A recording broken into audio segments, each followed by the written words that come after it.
bu mu yaakaar ne nag xeexu benn fan la wala ñaar wala juróom parce que jamono ju nekk ak nooy xeexee xeexu mars 2021 ak xeexu diggante mai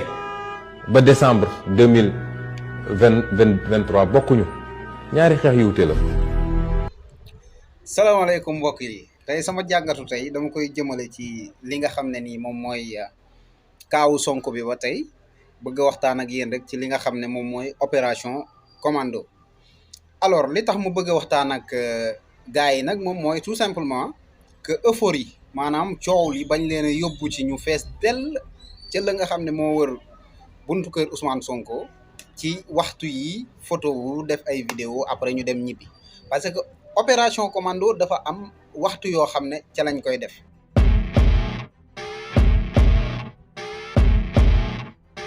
Des commandos qui se déplacent par grappes, attachés à une corde sous un hélicoptère. L'image est toujours impressionnante. muy diggante 2 heures du matin ba à peu près 5 heures du matin kon vigilance dafa war a am ci guddi gi yëpp amul nelaw te aussi ngeen saytu bu baax ñi nga xam ne nii ñoom ñooy dugg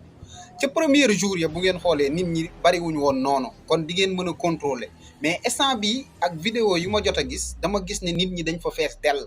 de sorte que pour nga mën a contrôler ñi nga xam ne ñoo fa nekk benn par benn day xaw a jafe kon vigilance yokku leen ko te aussi garde bi ngeen def ko d'une manière permanente maanaam nit ñi mbooloo moomu ñu doon nañ fa des ba guddi gi jeex bëccëg gi ñu enchaîné waat guddi ga waat ñu enchaîné waat ça doit être comme ça parce que bu fekkee mandat d'amener la ñu jox ko ay forces de l'ordre bu fekkee ne neewuñu leen ñu dellusiwaat forcément dinañ exécuter mandat d'amener boobu kon looloo tax mu bëgg ngeen bàyyi ci xel. beneen bi mooy bu ñuy def ce qu'on appelle une opération commando mën nañ ko def une opération aéroportée maanaam hélico ak yu mel noonu mooy ñëw tiim kër ki nga xam ne moom lañ bëgg a jàpp gars yi daal di jaar noonu wàcc ci kër gi def la nga xam ne loolu la ñuy def waaye balaa boobu nag dañuy am information ci ban fan la nekk et cetera ba nga xam ne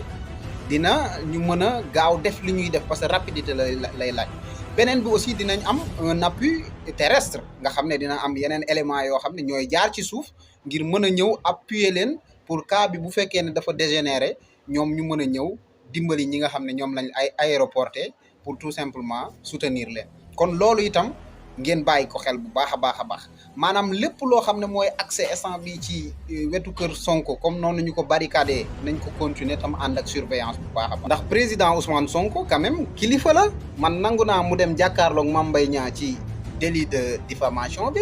mais ñu weccoo ay kàddu parce que bu boobaa wax ci xalaat la wax ci xam-xam lay doon wala wax ci ay fait mais bu fekkee ne avec Adji Sarr mais foofu quand même kan mooy nangoo toog di déglu Adji Sarr muy loolu dafa wóor sax c'est pas sûr d'ailleurs pour Adji Sarr c'est même pas sûr pour Adji Sarr donc foofu la ñuy waxee question de jugement par contumace est-ce que du ñu nag jéem a xalaat ci côté boobu d'ailleurs jugement sax quand même nag nañ réfléchir quand même bëgg nañu stabilité ci réew mi ah bon à Macky Sall monsieur Macky Sall de juger s'il veut la paix ou pas bon loolu mu ngi ci loxoom ok alors beneen bi nga xam ne nii rek moom laa bëgg a avertir képp kuy patriote mooy ñu bàyyi xel ne am na ay précédent ay yoo xam ne am na fi fu mel ne Côte d'Ivoire te ñu xam ne suñ njiitu réew ak njiitu réewum Côte d'Ivoire quand même am nañu ay rapprochement yu jege di wax ne juróom benni at ci ginnaaw maanaam 2017 opposant bi nga xam ne mooy Guillaume Soro dañ koo jiiñoon ne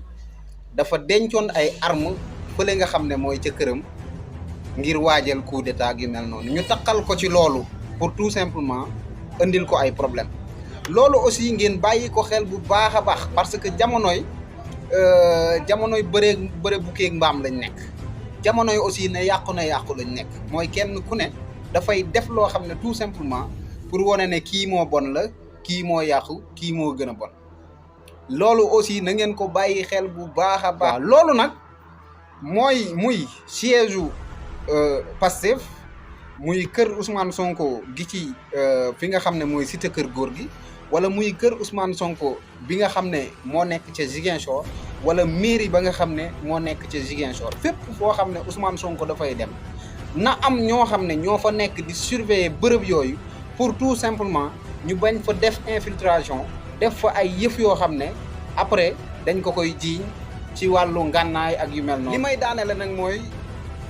Mamadou Dia dañ koo tooñ tëj ki nga xam ne mooy Blondin Diop dañ koo tooñ rey ko ki nga xam ne nii mooy Cheikh Anta Diop dañ koo tooñ nëbbu ko jamono nëbbu ko Sénégal ba xamuñu ko ki nga xam ne mooy Thomas Sankara dañ koo tooñ rey ko ki nga xam ne mooy Lumumba dañ koo tooñ rey ko noonu laa mën a limee liste bi te à la fin buñ demee ba ay at ba nit ñi fàtte kooka dañuy gis ne ay information day génn daan ne kii kat dañ ko tooñ parce que avec Mamadou Dia c'était le cas avec Blondin Diop c'était le cas kon loolu buñ ko nangu mukk ci Ousmane Sonko mii nga xam ne espoir la pour Sénégal mais espoir la pour l'Afrique teg ci bakkan utiliser xel ak stratégie mën na tax ndam am ci xeex bi nga xam ne ci lañ soobu. bu ñu taalee réew mi duñ ci mucc bu ñu taalee réew mi duñ ci mucc bu ñu yaakaaree ni ay ndaw Pastef ndaw opposition ndaw Yewwi Askan rek ñoo ciy ñàkk seen bakkan wala lañ ciy tëj kaso juum nañu de gat sa rek léegi gat sa gat